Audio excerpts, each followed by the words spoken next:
A conservative civil war. Battle lines are being drawn within the Republican Party over dealings with one of America's staunchest allies, Israel. A controversial interview by the president's former close ally, Tucker Carlson, has thrown fuel on the simmering rift. On this episode of Counterpoints, we'll ask, is Israel dividing America's right?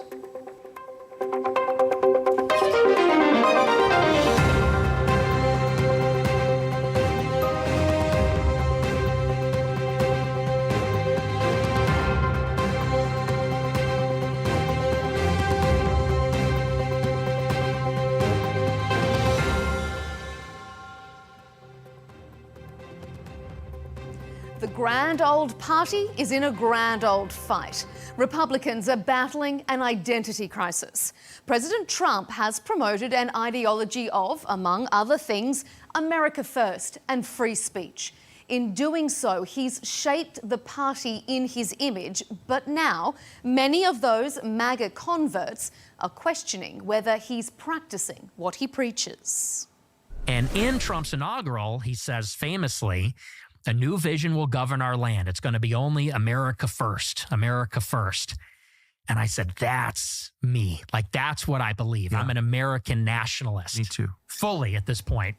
That controversial Tucker Carlson interview with anti-Semitic white supremacist Nick Fuentes has projected this party room spat out into the public arena.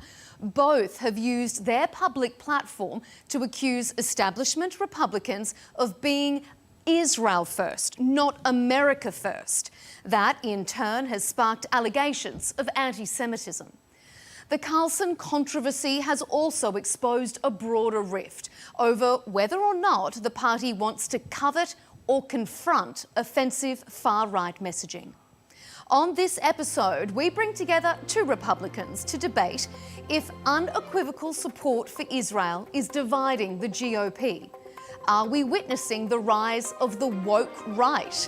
And whether this is a broader battle for party ideology post-President Trump.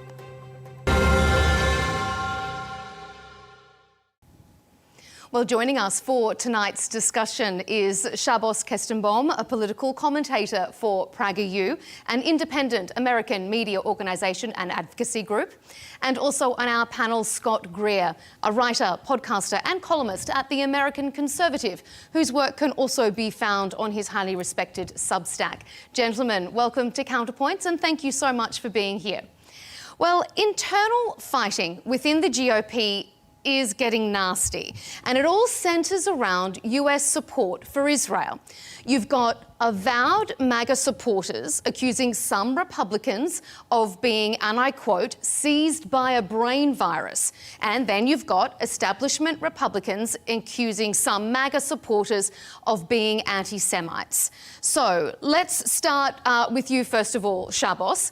Is unequivocal support for Israel dividing the GOP, or is there something deeper going on? Well, I guess it depends how you define unequivocal. I think support for Israel in the same way we support allies that strengthen American foreign policy, whether it's Ukraine or Taiwan, is certainly in America's best interest. The person who knows this the best is President Trump, who's repeatedly stated that America first does not mean America alone. So I obviously support Israel the same way I support any American ally that advances Western hegemony in otherwise regressive regions. I will say the debate on Israel is run by bad faith actors. Nick Fuentes, Tucker Carlson, Candace Owens are not interested in serious debates on foreign policy. They're interested in acquiescing to the lowest common denominator of our American political culture. And I was on Piers Morgan yesterday and I quoted Zoolander, where I said, I feel like I'm on crazy pills because for example, I campaigned for President Trump. I spoke at Trump rallies. I registered hundreds of voters. I traveled across the country to convince liberal American Jews to vote for President Trump. So Jewish Republicans, they did our best to ensure that President Trump was reelected. Nick Fuentes, for example, he said not only would he not be supporting President Trump in 2024, but he actually encouraged his own followers to go to Michigan and register voters to vote for Kamala Harris. So it's not that I don't think that these are individuals who are America first. Nick Fuentes doesn't think he's America first. He doesn't think he's a conservative. He's certainly not a Republican. And from a pragmatic political perspective, if Republicans cater to the most radical elements of the base, I am telling you, as someone who left the Democratic Party because they were hijacked by the far left. Republicans will lose elections in the future because Americans reject extremism on both sides. That's a really interesting point that you make. You left the Democrats because of extremist left views. Scott, let me ask you, is this discussion, is the Republican Party being hijacked by these bad faith actors? And do you think that this one issue is really driving a wedge between Republicans? Well, no, it's not a matter of being hijacked by anyone. Many of these people involved in this discussion, such as Tucker Carlson, have been longtime Trump supporters. A lot of the people who are wanting to purge Tucker Carlson were never Trumpers in 2016 and weren't even supportive of Trump in the Republican primary. And some people suddenly became Republicans solely over the issue of Israel. So a lot of longtime conservatives have been involved in this issue and have questions about Israel. And much of the public, and they're following the public line. If you look at public support for Israel, it is declining, especially among young Americans. Among young Americans Americans under 30, only less than a quarter of Americans under 30 have a favorable view of Israel. And this is even found among Republicans, where Republicans still show more support for Israel, but for Republicans under 50, so this is the future of the party, 50% have an unfavorable view of Israel. And to say that our whole electoral future depends on unquestionable support and having zero debate over Israel within the right just doesn't make any sense. First off, American Jews didn't even vote that much for Donald Trump in the 2024 election, comparatively speak to the way that Mr. Kestenbaum claims that they did. And then there's many other Americans that we would alienate by having an unquestioning support for Israel and by not even having the discussion on this topic. And really what a lot of this is about is saying that we can't have any discussion on Israel and the American relationship to this state, and that the most important thing for the American conservative movement is to have a deep and unquestioning faith and complete support for a foreign country when Donald Trump's message on foreign policy is about putting America first and the national interest first. And that means we can look at our relations with various other countries and look at what's best for America. And I think that— Can I ask you, Scott, to pick up on something that Shabbos said, that America first doesn't mean America alone or America, so what do you make of that point? Can you be America first and still prioritize the defense of America's traditional allies? Well, it's not America alone, because a lot of the looking at our relationship with Israel is seeing if it works best for us in that region. Because right now, the relationship with Israel is causing problems with all their allies in that region. Saudi Arabia is now trying to look to Pakistan and China for security deals due to what's happening with Israel and everything else with our relationship with this, that they don't have as much trust and support in us due to what Israel's actions. And that's the same with other countries in the region and throughout the world. So this is not so much that we're all retreating back to America and we're not caring about the rest of the world. A lot of this is due to us caring about the rest of the world and seeing what's best for our national interests on the world stage. So it's not about America alone. It's about putting the national interests first, not Israel's interests first, and then basing our foreign policy on that. Mm-hmm. Shabbos, what do you make of that? I mean, do you think, given the public discourse around Israel and its actions at the moment, do you think the Republican Party needs to have a discussion about American support for Israel, albeit a more mature and respectful debate than perhaps what we've been seeing playing out on some social media forums? Obviously, and I think it's a gross mischaracterization, not only of my argument, but of the actual political reality to suggest that anyone is saying that we must have unquestioned loyalty to the state of Israel. I mean, the only thing the mainstream media seems to be interested in is talking about questioning people's loyalties to Israel and whether Israel first is America first. That basically seems to be dominating American politics of the last 2 years. I mean, I've been Jewish since the day I was born, and I have yet to meet a single Jew who has unquestioned loyalty to the state of Israel. Israel. In fact, I was in Israel 2 weeks ago for what's called the World Zionist Congress, along with 700 delegates from all over the world. And all we did was disagree and debate and yell. So even when it comes to loyalty to Israel, most Jews have a vastly different definition as to what that actually means. All I'm suggesting is that the conspiratorial thinking that has animated parts of the far right, people like Nick Fuentes, Tucker Carlson, Candace Owens, and so on, they do not represent the best interests of the Republican Party. And while it is true that only 35% of the American Jewish community voted for Donald Trump,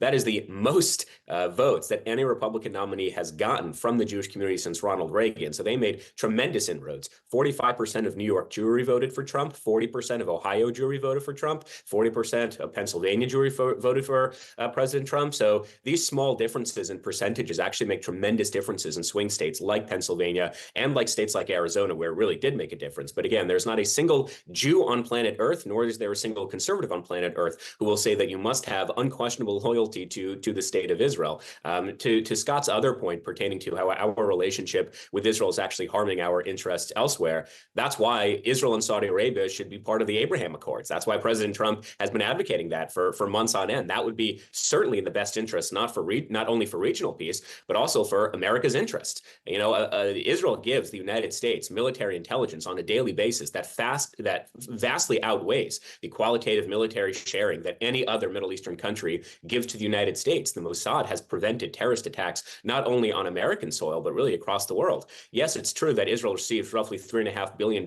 in foreign aid every year. Egypt receives $3.2 billion, and no one really seems to make a big deal about the foreign aid we give to Egypt, and it's sort of unclear what exactly we get in return from Egypt. But B, all of that money that the United States gives to Israel in foreign aid, Israel must spend in the United States. So it not only creates jobs in the United States, it actually creates economic revenue. We make more giving money to Israel because they have to spend it in the United States. So I'm not really convinced that cutting off relations to Israel is in America's best interest. I'm happy to hear arguments otherwise, but the biggest threat to the conservative movement, I truly believe, is what Charlie Kirk constantly spoke out against, which is this victim mentality, that the reason, and Nick Fuentes champions this tremendously, the reason I don't have a steady relationship, the reason I don't have professional success, the reason I can't get ahead in life is something the Jews.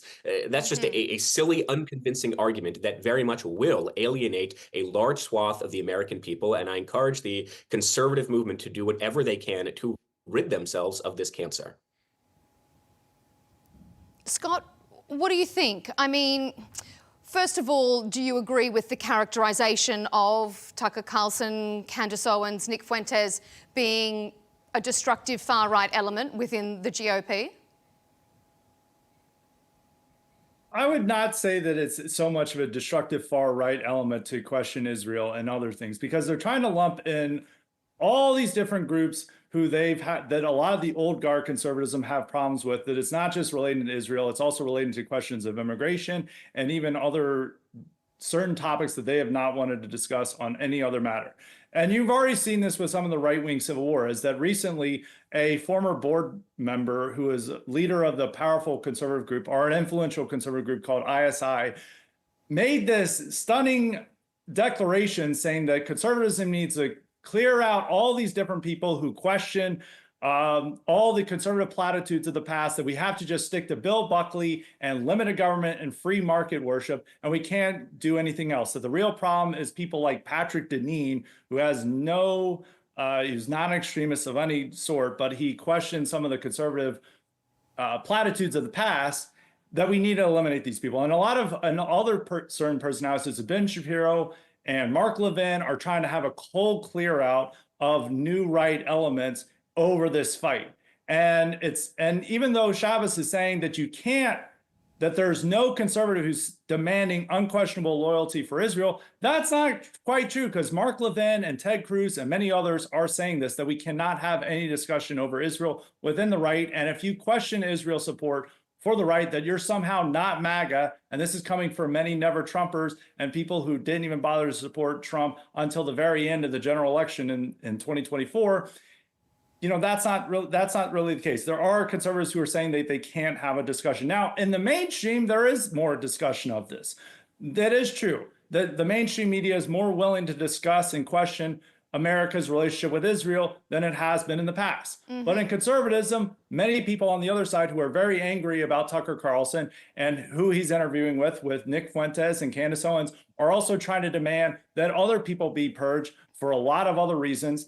And they want to cease discussion on Israel. And Shabbos brings up Charlie Kirk, but Charlie Kirk wanted to have a free and open discussion of Israel where neither side tried to cancel each other, even though it's really more one side that tries to cancel the other. But he wanted to have a free-flowing discussion on this where we don't try to purge people who question America's Israel support, and we try to build up a new right that actually looks to where not new Americans, but young Americans are on this issue.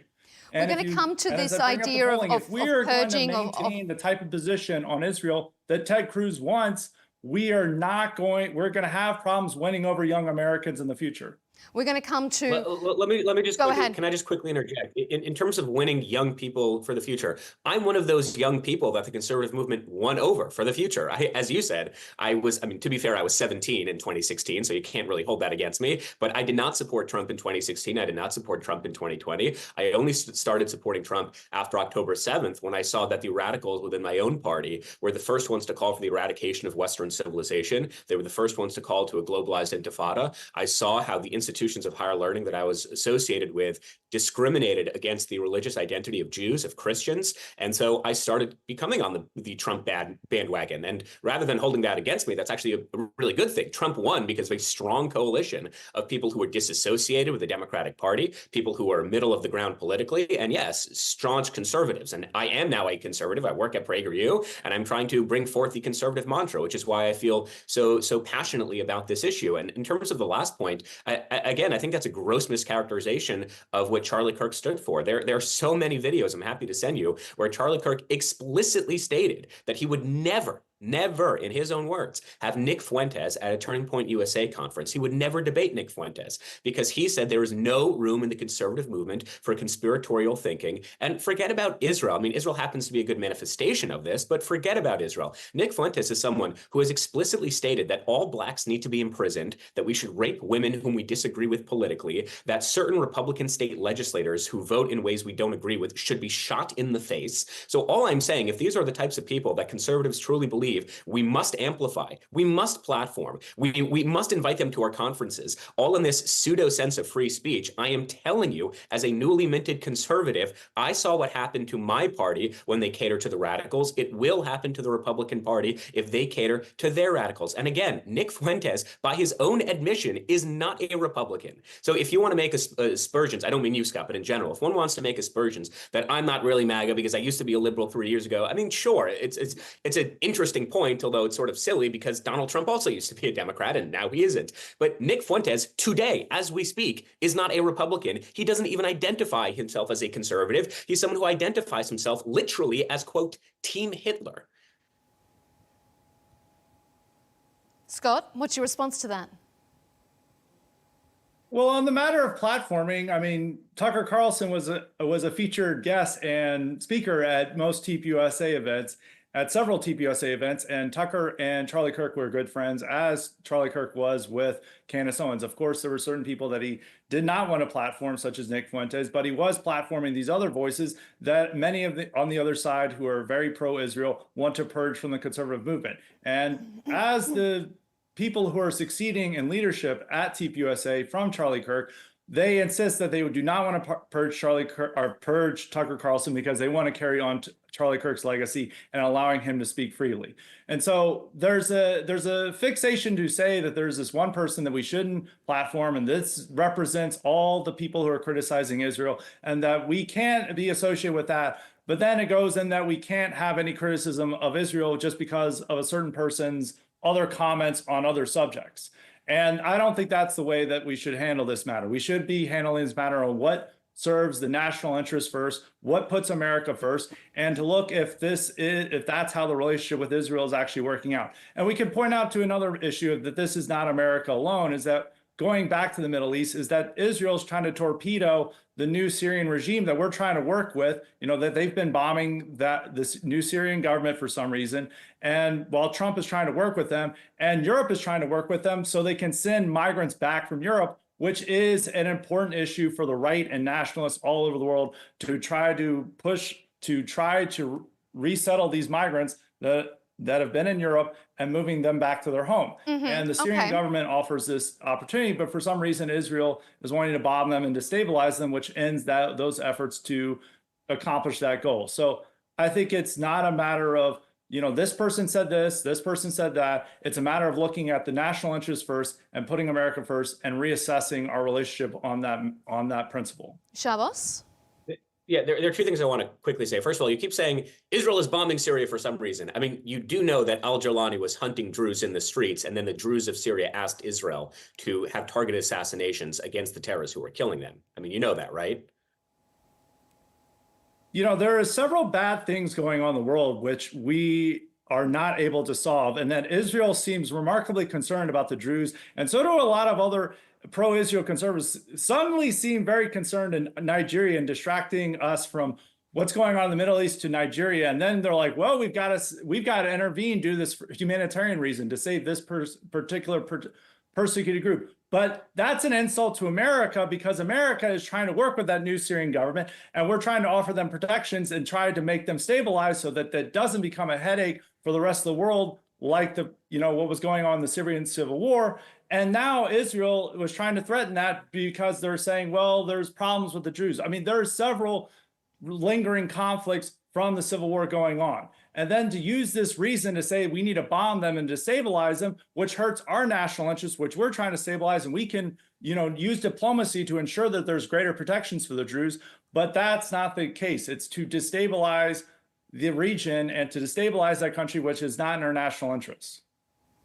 First of all, the idea that Syria was not destabilized until Israel began bombing them barely even 3 months ago, and it only lasted for about 2 weeks, I think does a tremendous disservice to historical reality, that Syria has been involved in a brutal civil war where more than 500,000 people have been killed over the last 10 years. I mentioned that they've been in a civil war. We're working towards stabilization. Hang on.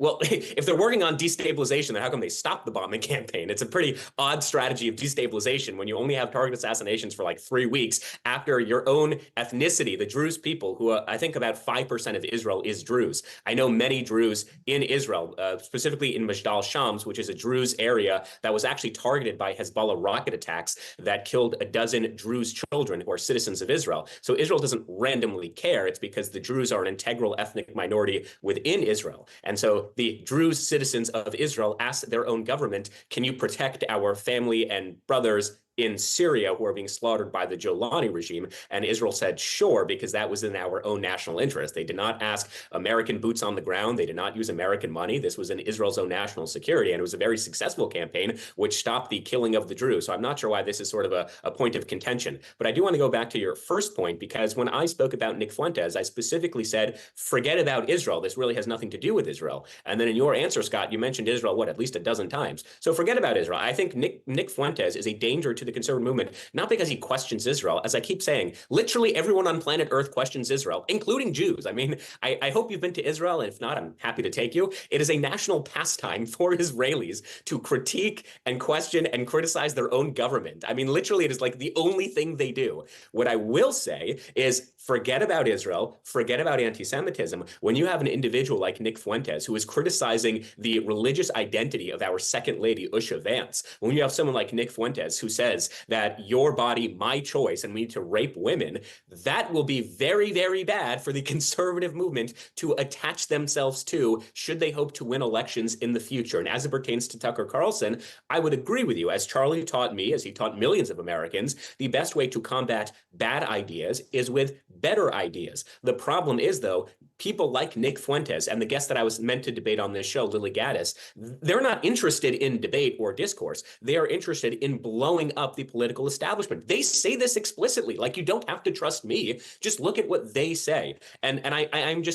trying to help conservative. I'm trying to help the Republican Party. They will lose elections if they keep tying their horse to this radical, low IQ, dangerous movement. It has nothing to do with Israel. I think people who say that this is about questioning our loyalties to Israel, I think it's a silly, lazy argument, because I don't think there's a serious conservative alive, including Mark Levine and Ben Shapiro, who I don't speak for. I don't have anything to do with them personally, but they also will tell you that absolutely you can and you should and you must, as an American, question all of our alliances. They have simply reached the conclusion that an alliance with Israel, in the same way an alliance with Taiwan, an alliance with Japan, an alliance with Ukraine, an alliance with Australia, is in fact in the best interest of the United States. Scott, I want to ask you to comment on what Shabbos has said, and then I'm going to move us on to our next segment. But if you can pick up on this idea of whether commentators like Nick Fuentes, are they too toxic? Is it creating an environment where Republicans appear to be coveting this extremist sort of ideology in the desire maybe for cred, for street cred, for popularity, for populism? Well, what Republican politicians are meeting with Nick Fuentes in this? Like, Nick Fuentes is not a Republican politician. He's not on Fox News. Marjorie Taylor Who is a Greene. Republican politician is Randy Fine and Ted Cruz. And who is on Fox News? Mark Levin. So these people are much more associated with the Republican Party and conservatism. And I don't know what you want to do with Nick Fuentes, is that Nick Fuentes is an independent content creator. You're not going to censor him. We are opposed to censorship unless you want Rumble to kick him off the platform and X to kick him off the platform, which conservatives oppose these measures back in the day when we were upset with big tech censorship. You know, this is not someone who is a representative of the Republican Party and conservatism. And it's just that Tucker Carlson had an interview with him. You can question whether he should have had that interview or not, but this is not reflective of the Republican Party. The Republican Party is represented by you can say Mark Levin because he speaks at these events, Ted Cruz and Randy Fine. And Randy Fine is saying a lot of extreme stuff on Palestinian children and other things that is not going to help us in elections if we're running on that. So that is something that we have to directly worry more about. And you keep saying that people like, well, we can't question it. But the problem is when we then question it, these people want to cancel you no matter what you say.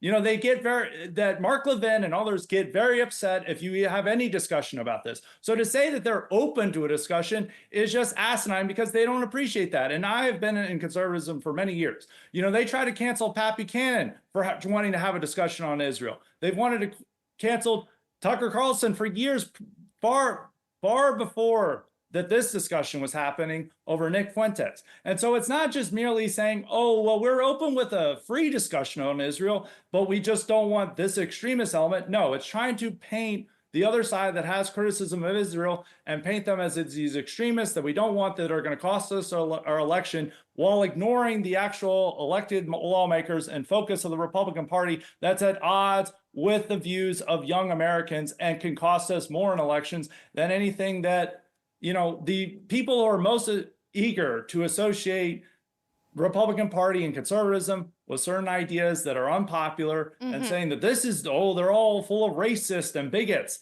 It's primarily the liberal media, and we've usually wanted to ignore their attacks on us, but we're trying to take their attacks to purge critics on our side or people that we don't like. And that's not just Fuentes, that's a whole swath of people, as you can see from the debate that's going on with ISI, which they're wanting to purge all these people who I think even most conservatives won't have a problem with, but they say, oh, they're too far out. They don't agree with every single thing Bill Buckley said. So I don't think that's the way the discussion is framed. I think it's a bit disingenuous to say we can have a free discussion on Israel as long as Tucker Carlson or other personalities aren't involved. Those are the people leading the charge on it, and they're the ones who have the highest profile. And I'm meaning Tucker Carlson here because he's got a huge platform, gets over 1 million views on YouTube. You know, what he says matter, it makes news, and they're trying to say we don't want him to have anything to do with the right. We want to purge him. But the good news is that you can't purge him because he's an independent content creator and there's no one who can, you know, call him up and fire him. Okay, Shabbos, I'm going to get you to respond. Jump in quickly, Shabbos, and then I'm going to ask a question to you. Okay. Scott, just very quickly, I think one of the problems I'm having with your argument is you are using the term cancel or cancelization incredibly loosely and generously here.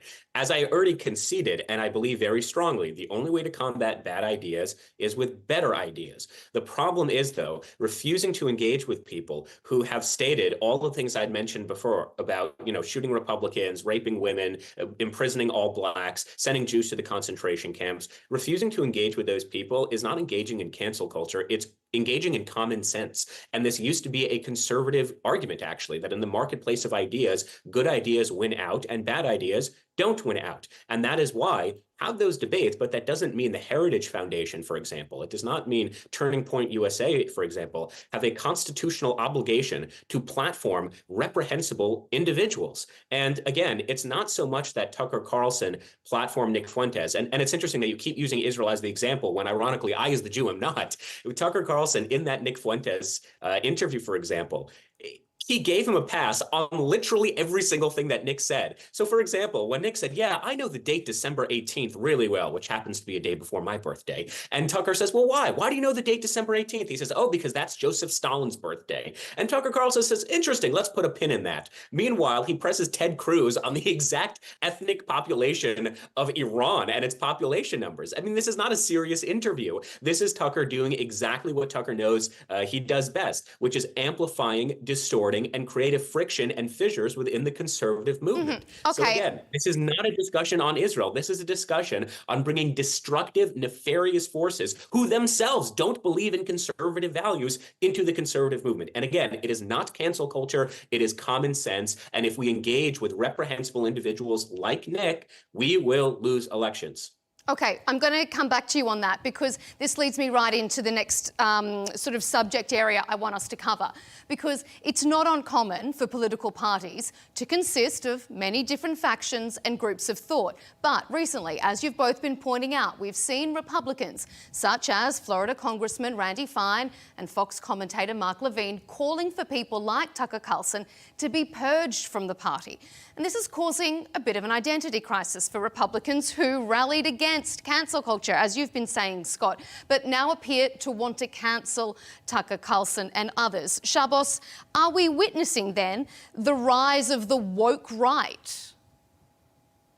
Well, the woke right would not be the right that are trying to cancel people like Tucker Carlson. The woke right is Tucker Carlson, people who have very bizarre conspiratorial ways of thinking about the world, which is why, for example, Tucker Carlson's latest episode yesterday was on chemtrails, which if you read the comments on his video, even conservatives were saying, what the hell has happened to this man? It has to do with people like Candace Owens, who believes that Charlie Kirk appeared to her in a dream, insisting that Candace must find out the true identity of his assassin. It's people like Nick Fuentes, who blames all of their societal problems on something, the Jews. So that's the woke right. And again, I'll let Mark Levine and Randy Fine, who I don't know these people well, I don't associate with them, and I'll let them speak for themselves and they can advance their own ideas. What I will say is in political culture, it has always been true for 250 years that there is an accepted Overton window of political discourse. So let's use the left as an example. We can have debates on the left, or I shouldn't say the left, within the Democratic Party. We can have debates as to what do we do about illegal immigration, right? Do we have a pathway to amnesty? Do we deport violent criminals? Do we deport everyone? Do we debate a wall? Right? We can have those debates because it's all within an accepted framework. What would be repudiated in the Democratic Party would be we need to round up all Mexicans and send brown people back to where they came from, which ironically is what Nick Fuentes has suggested numerous times. So when it comes to people like Tucker Carlson, it's not cancellation. It is the ability to recognize that we as conservatives believe in certain principles and we believe in certain values. And people who don't share those principles or their values, they're welcome to do what they would like. This is a free country. Have your platform, have your Rumble, have your Twitter. But we are not forced to invite you to our conferences. That to me seems like a bizarre notion that we are beholden to invite the lowest IQ, the lowest denominators into our conferences, because if not, we're engaged in cancel culture. Scott, I can see that you want to jump in here. Please feel free. You don't have to wait for me to pull you into the conversation. Go ahead. What do you make? I can see your face. I'm respectful of the rules here, but yeah, with the Tucker Carlson and other things that you're saying about Heritage, and like we're not against cancel culture, but even what happened with Heritage Foundation is an example of cancel culture. Is that, Kevin Roberts sent out a message, and just for that sheer message of just defending Tucker Carlson, he had to then have this groveling apology before all of Heritage staff. And now they're trying to demand that like all the Heritage staff around him must go to Shabbat dinner, whether they feel that that's part of their, whether a religion will allow that or not. And it's very weird that they're just trying to demand that. I mean, people are free to go as they please, but it's almost in conservatism with this recent uproar over the Tucker Carlson interview that they're trying to demand a type of ideological conformity among these sides. And yes, you say, okay, they can have the rumble, they can have their anything. That's fine, but that's not really more than what they want to do with Tucker. Is that Tucker is an influential conservative personality. He is someone who's spoken at Turning Point USA events. He had a close relationship with Charlie Kirk, and they want to end that. And Turning Point USA is standing up for Tucker and saying that our part of our free speech is that we're going to stick with Tucker and allow him to speak at these events. And when you bring up that mention of saying, oh, he was harder on Ted Cruz versus Fuentes, and I'm not, Tucker can do his interviews the way you want. I would probably a lot of other people would conduct that interview in a different way. But Ted Cruz is an elected lawmaker. Ted Cruz is one of the most powerful senators in the country. And Ted Cruz is somebody who wants to be president in 2028. And it's worth having that level of scrutiny for Ted Cruz, regardless of how he conducted the interview with Fuentes. It's right for him to ask these questions, especially when he's arguing for an intervention in Iran. And if he doesn't know basic facts about Iran, then that's right to call him out. And it was necessary to have that interview. If you have one of the leading forces pushing for an intervention in Iran and is one of the strongest advocates for Israel in Congress, and he doesn't know these basic facts, then that's worth calling out. And you want greater scrutiny of lawmakers versus streamers. Mm-hmm. I mean, that's how our democracy works. I mean, streamers are probably for the best are not running our country. It is these senators and congressmen and other government officials that are, and you want to have greater scrutiny of that. Mm-hmm. And it is a matter of, the woke right is a funny term. I would not accuse either side of being woke right, because woke has a specific meaning that it can only mean something with the left. Oh, it does. And yet that's what we're hearing. It's what is being bandied around. It does. Shabbos, what do you make of some of Scott's points? To the left. And what the term that came out with the woke right was primarily put out by people like James Lindsay and conservatives of that sort, and saying that, oh, these guys are identity focused. They're talking too much about immigration and other things. That's not really conservatism, and we need to purge these people. That was actually when woke right was primarily deployed. It was deployed by James Lindsay, not on issues relating to Israel. And so this is not so much of an issue relating that we want to purge all people who criticize Israel. It's people, we want to purge all people who are part of this new right or dissident right or online right, whatever you want to call it, who are bringing forth new ideas into conservatism. And the previous version of conservatism, as represented by Ted Cruz, failed in previous elections in 2016, 2020, 2024. It was rejected. They went with Trump because he offered something new from the stale, worn out, discredited conservatism of the past. Mm-hmm. And now old guard elements that never really supported Trump in the beginning want to utilize events like this to purge the elements that are trying to meet the Trumpist moment. And I don't think that's correct. And it's relating not just to Israel, it's also relating to immigration, it's relating to free speech, and it's relating to and foreign policy in general, how we conduct our foreign policy away from neoconservatism of the past. Shabbos? Sure. There's a lot there to unpack. First of all, if you want to make the argument that the old guard had been repudiated by Donald Trump himself has called Tucker Carlson cuckoo and wacky. He said just yesterday that Marjorie Taylor Greene has lost his way. He's repeatedly denounced Nick Fuentes. So you're kind of making like two very contradictory points here, because Donald Trump, who definitionally is MAGA, he is the face and the founder of MAGA, he wants nothing to do with these people. So that's number one. Number two, in the 20 minutes I've known you, Scott, you are a hell of a lot smarter than the argument you just made as it pertains to cancel culture. What do I mean by this? If I, for example, was a believer that children should be biologically mutilated if they believe that they were born into the wrong body, and then I was upset that Turning Point USA did not invite me to their conferences to speak about said agenda, would that be cancel culture? No, that would be a recognition that we are a conservative movement. We don't value your political identity or agenda, and therefore we are not going to platform it. And as it pertains to Tucker Carlson's interview with Ted Cruz, I agree with you. Tucker Carlson should be, as any journalist, should be aggressive and direct with Ted Cruz. The problem is, as I had already articulated, he then gives Nick Fuentes an entire pass. And to your point, well, Ted Cruz is making policy, so therefore he's more important. Again, that's contradicted by your earlier assertion that people like Nick Fuentes and Tucker Carlson are way more influential because, to your own point, they have millions and millions of views. That's the problem we have. It's giving a free pass. They're way more influential than people like Ben Shapiro and a lot of their rivals. I did not say they're more influential than Ted Cruz and actual lawmakers.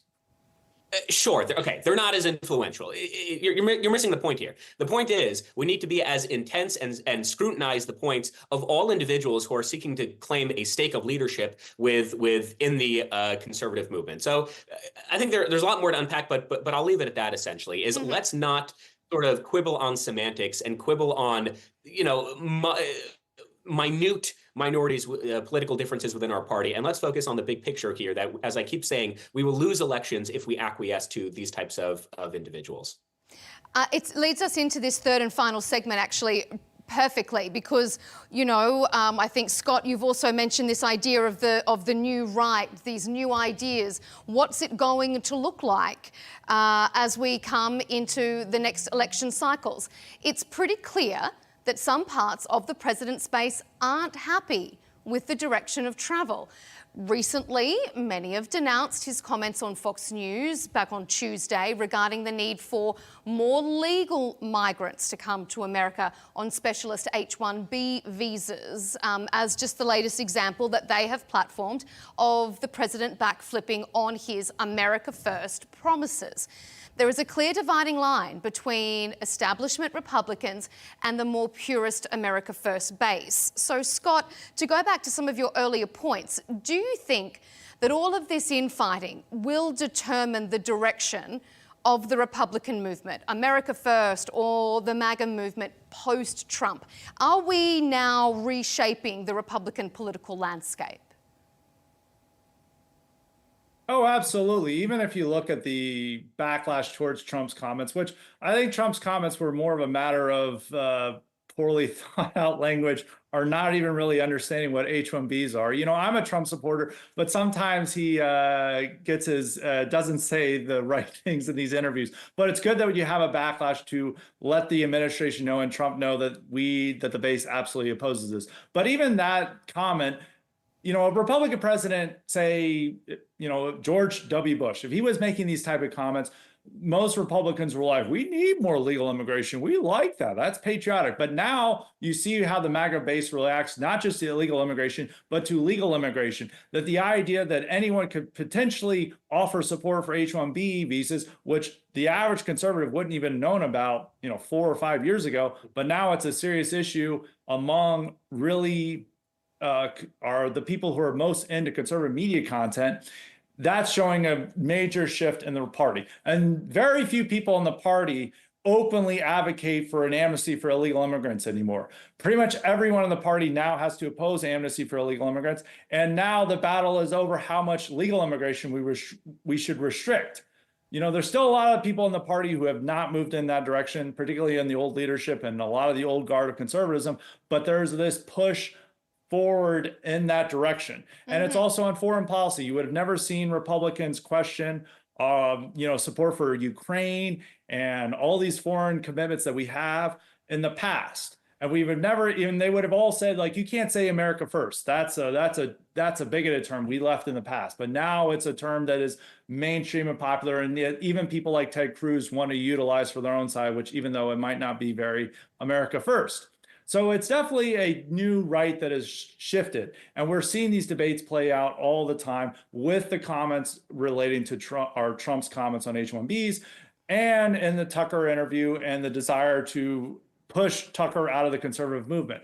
But it's going to be very difficult for them to push Tucker out of the conservative movement or any of these other independent content creators, because the new media environment favors them over the old establishment. Is that more people tune in to the YouTube and to people and to clips they see on TikTok and on X and Substack than they do in the traditional media. Fox News is still going strong, but Fox News still wants to appeal to this new media environment and take a lot of these ideas that they would have ignored in the past. If you watch Fox News today, they're pretty much documenting any illegal alien crime that they can find, which in the past they wouldn't have been as focused on. And even last year, they were strongly supporting Daniel Penny, who is a veteran who took down a threatening vagrant on a train, which in the past they would have said, we can't defend this guy. They're calling him a racist, but then they turned him into a hero. And this is reflecting the new media environment and new right views and a new conservatism that is coming forth. And a lot of this fight over Tucker Carlson is old guard elements trying to push back against it and to say that they're woke right. We don't want this elements in our movement anymore. We want to return back to the good old days of National Review controlling everything and people like that. And I think that that's going to be very impossible for them to do due to the new media environment. Is this old guard But again, versus if new you wanna guard, make the- Shabbos? Well, again, if you want to make the argument that the old guard is pushing out Tucker Carlson, you're going to have to also explain why is it that President Trump, who is definitely not the old guard by your own admission, he blew up the old guard, you're going to have to make a convincing argument as to why President Trump wants Tucker Carlson out of the party. By his own admissions, he said that Tucker lost his way. He called Tucker crazy. He called Tucker a wacko. I mean, Tucker Carlson has spent the last few months without explicitly stating President Trump by name because he's too much of a coward, but by implicitly stating that President Trump is covering up a child sex ring in defense of Jeffrey Epstein.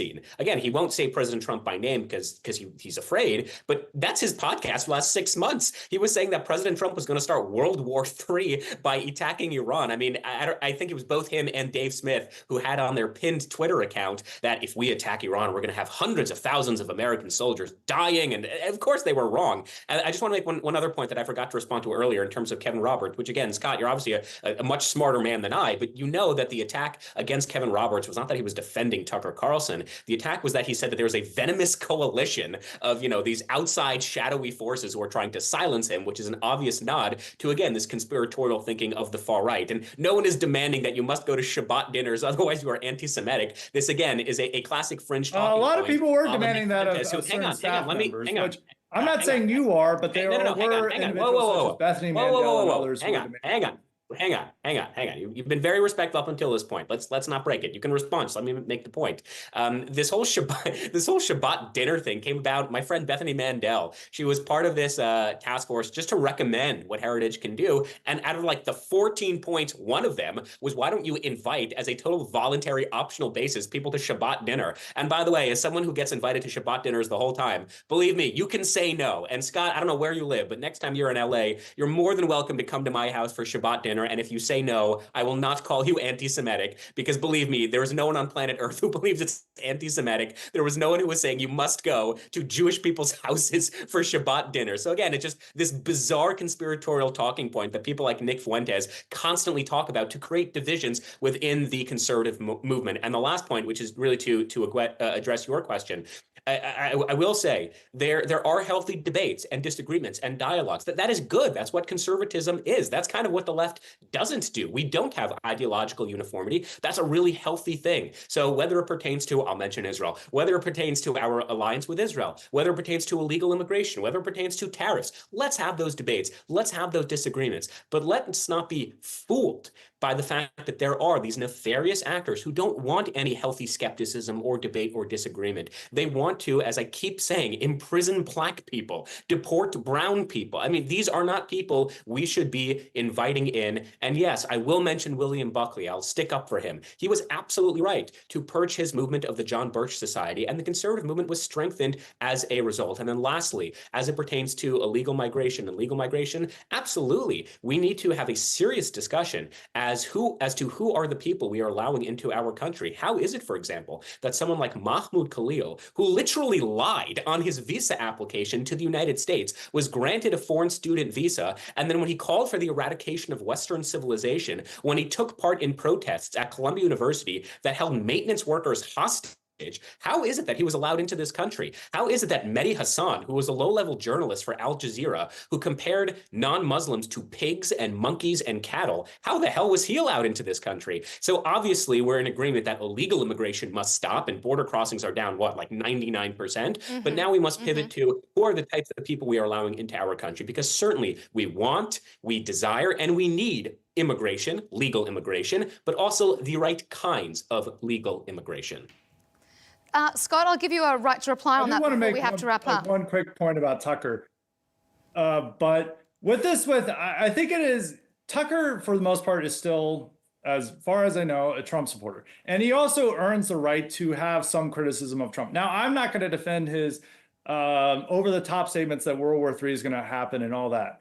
But Tucker, unlike a lot of other conservative personalities, supported Trump in 2016 when that was very risky to do and very dangerous to do. And I worked for him at the time, and he had all these people threatening him, saying, we're going to get you fired from Fox for just saying nice things about Trump in 2016.